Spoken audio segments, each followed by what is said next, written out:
isa lamang po ang misyon niyan ng grupong yan ay sirain ang pangalan ni Vice President Sara Duterte sapagkat alam nila na kapag yan ay na-transmit sa Senado, they don't have the numbers, unang-una. Pangalawa, sa nipis ng kanilang mga ebidensya ay ito ay hindi po magka-gain ng traction at ma-acquit po si Sara Duterte. So, judicially, politically, medyo agrabyado po sila sa Senado. Kaya eto na po ang ginagamit nilang pagkakataon para sirain na si Vice President Sara Duterte. Kaya pinatatagal po nila eh. Ako hindi magtataka kung baka Mayo pa, baka lumampas pa sa Mayo yan eh. Sa kanilang pangnanais na sirain talaga si Vice President Sara Duterte. Doon ba sa pagsabi ng Kamara na sufficient in form, substance at grounds at yung naging sagot ng pangalawang Pangulo, sapat na yon para ipausad na lang nila, desisyonan na nila at ibigay na, kung gusto mo nilang paboran, ibigay na sa Senado para umusad ng gusto itong impeachment at wala ng mini-trial na mangyayari?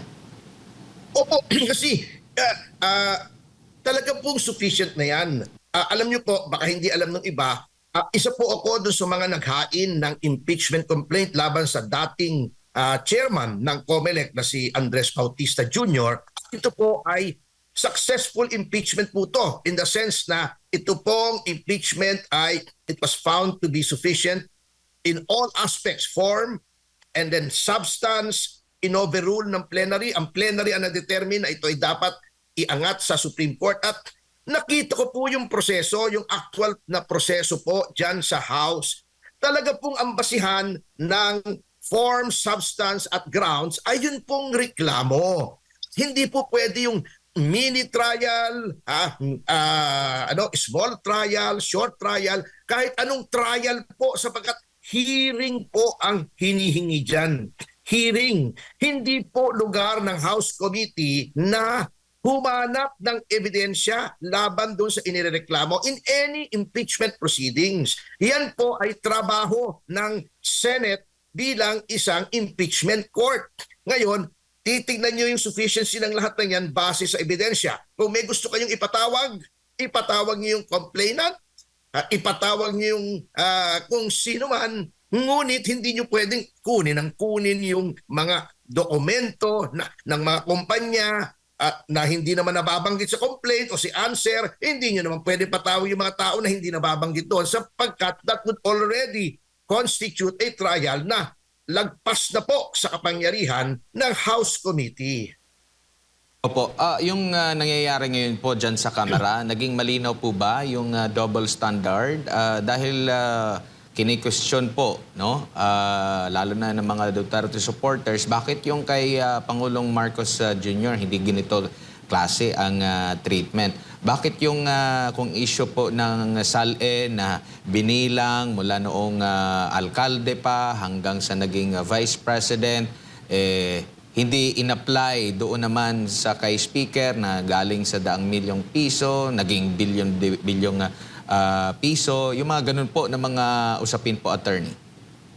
Yun nga po ang aming ikinatataka. Alam niyo po, hindi naman po ito game ng pataasan. Huwag na natin sabihin, ito 125 lang, yung sa kanila ay bilyon ng alegasyon. Tignan lang po natin yung circumstances. Dito po sa reklamo laban kay Pangulong Marcos ay nakita po natin na talagang may insertion. Bakit natin nasabing ang laki ng ebidensya na may insertion? Sapagkat nagkaroon ng bilyon-bilyon, daang bilyong pisong nakawan na iniimbestigahan po. Nagkaroon ng ICI dahil doon sa ninakaw na daan-daang bilyon o trilyon, nagkaroon ng Senate investigation, nagkaroon ng House investigation. Hindi pa ba sapat na pruweba yon na ginawa ng Pangulo yung mga ibinibintang sa kanya? Doon pa lamang ito sa insertion. Huwag na nating pasukin yung pag-kidnap kay Pangulong Duterte, yung drug use, etc.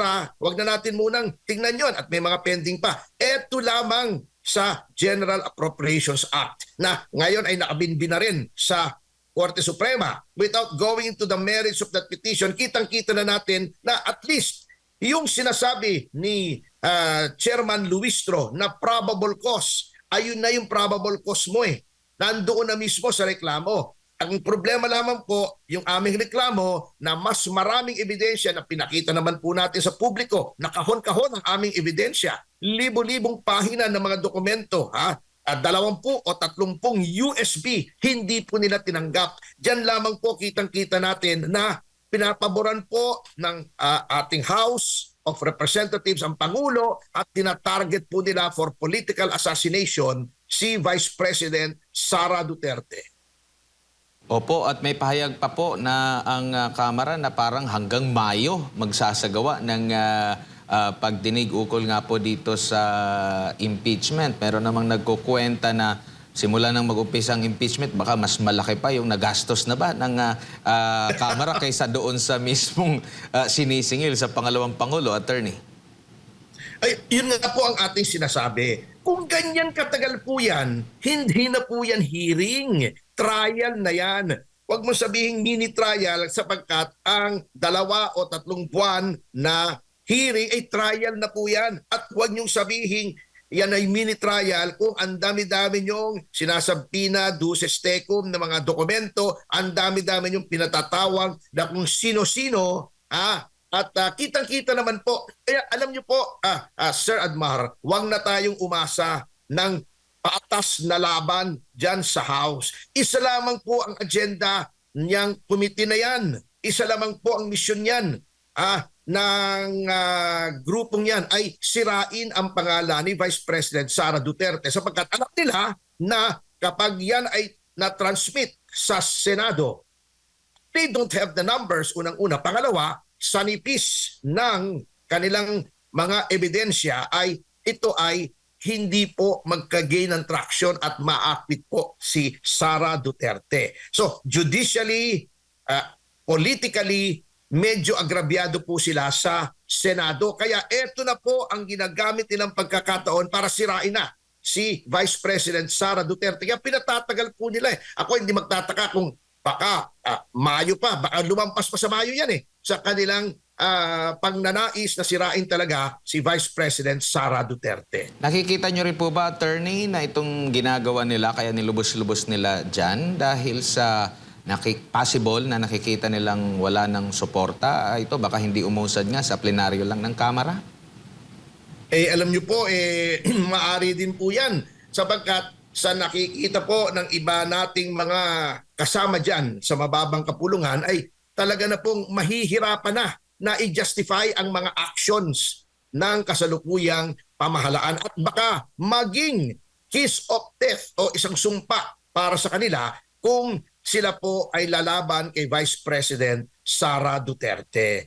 Ginagamit na lang po dito noong mga last termer siguro, yung mga taong bilib na bilib sa sarili, gandang-ganda, may train yung mga GGSS, katulad ni Representative Luistro at de Lima, yung GGSS, gandang-ganda sa sarili na ito ay para sa exposure, baka may plano sila sa 2028, hindi po natin alam eh, pero halatang halata naman po na ito ay ginagamit bilang isang platform, una, para sirain si Vice President Sara Duterte. Number 2, para i-project yung kandidatura, possible candidacies ng ilang mga personalidad. Kaya kung ako sa kanila, siguro naman kahit konting hiya, tabla naman po sila.